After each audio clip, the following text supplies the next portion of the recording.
Hello doctor. Hello. എങ്ങനെയുണ്ട് എൻ്റെ പേഷ്യന്റിന്? സുഖല്ലേ?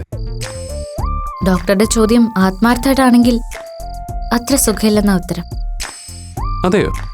എന്തു പറ്റി? Anything serious? ഏയ്, അത്ര ഗുരുതരമായിട്ടൊന്നുമില്ല. എങ്കിലും എവിടെയോ ഒരു ചെറിയ വിഷമം.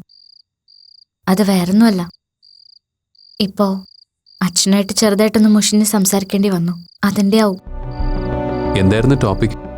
അപ്പുവിൻ്റെ കാര്യമോ അതോ ആ പഴയ പ്രപ്പോസൽ വീണ്ടും തന്നെ അച്ഛൻ പൊടി തട്ടിയെടുത്തോ? അത് ഡോക്ടർ എങ്ങനെ ഗസ് ചെയ്തു? അല്ല, ഈ രണ്ട് കാര്യങ്ങളല്ലാതെ താൻ ഡിസ്റ്റർബ്ഡ് ആവേണ്ട മറ്റു കാര്യങ്ങളൊന്നും എൻ്റെ അറിവിലില്ല. അതുകൊണ്ട് ഊഹിച്ചെടുത്തതാ. എങ്കിൽ ഡോക്ടറുടെ ഊഹം കറക്റ്റായിരുന്നു. ടോപ്പിക് അത് രണ്ടും തന്നെയായിരുന്നു. എന്നിട്ട് ആ പ്രപ്പോസലിൻ്റെ കാര്യത്തിൽ അച്ഛനോട് എന്ത് പറഞ്ഞു? ഓക്കെ ആണെന്ന് പറഞ്ഞില്ലേ? എന്താ, ഞാൻ അങ്ങനെ പറയണമായിരുന്നോ? പറഞ്ഞാലും വിരോധമൊന്നുമില്ലല്ലോ. ആർക്ക് വിരോധമില്ലെന്ന്? അല്ല, ഞാൻ തൻ്റെ കാര്യം ഉദ്ദേശിച്ചത്. എനിക്ക് വിരോധമുണ്ടോ ഇല്ലയോ എന്ന് തീരുമാനിക്കുന്നത് ഞാനല്ലേ. സോറി, അതിന് ഡോക്ടറുടെ കൺസൾട്ടേഷൻ വേണ്ട കേട്ടോ. ഓക്കെ, ഞാൻ എൻ്റെ ഉദ്ദേശം നിരുപാധികം പിൻവലിച്ചിരിക്കുന്നു. പോരെ? പറ, പിന്നെന്തൊക്കെയാ വിശേഷങ്ങൾ? കോളേജിൽ വേറെ ഇഷ്യൂസ് ഒന്നും ഇല്ലല്ലോ? ഇതുവരെ ഇല്ല. അത്യാവശ്യം ചൊറിയാൻ വരുന്നവർക്കൊക്കെ നല്ല മറുപടി കൊടുക്കുന്നുണ്ട്. Very good. അപ്പൊ അങ്ങനെ തന്നെ പോവാ. പിന്നെ ഞാൻ അപ്പുവിനെ കണ്ടിരുന്നു. ഞാൻ അറിഞ്ഞു, ഞങ്ങൾ തമ്മിൽ കണ്ടിരുന്നു.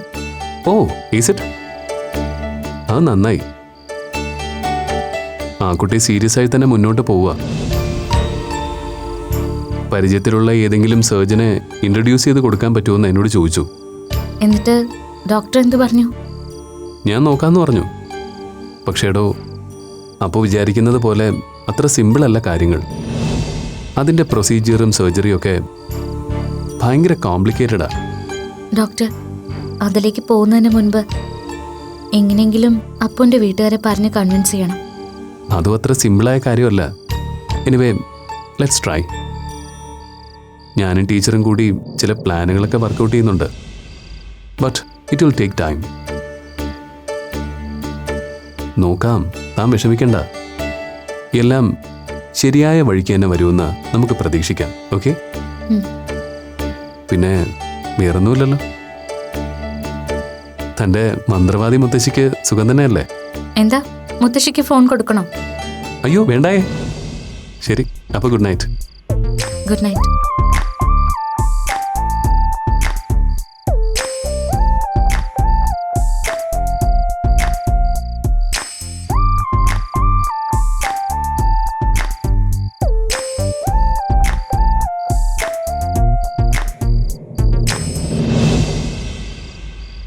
ജോ,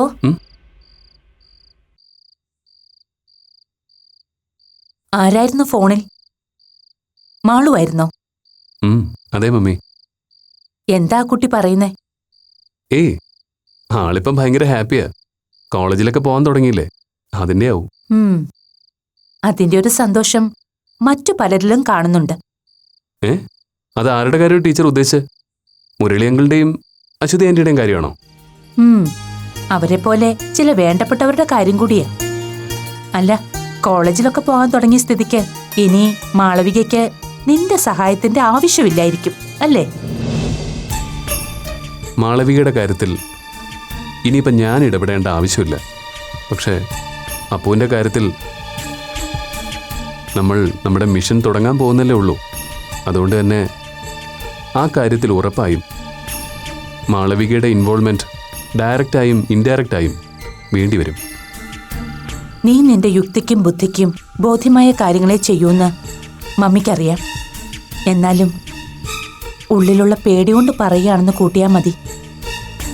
നീ വിചാരിക്കുന്ന ലക്ഷ്യത്തിലെത്താൻ വേണ്ടി മാളുവിനെയും അപ്പുവിനെയും തമ്മിൽ വീണ്ടും അടുപ്പിക്കാൻ നോക്കുന്നത് അബദ്ധമായി മാറരുത്. കുട്ടികളുടെ കാര്യത്തിലല്ല എനിക്ക് പേടി, മുതിർന്നവരുടെ കാര്യത്തിലാ. ഇപ്പോഴത്തെ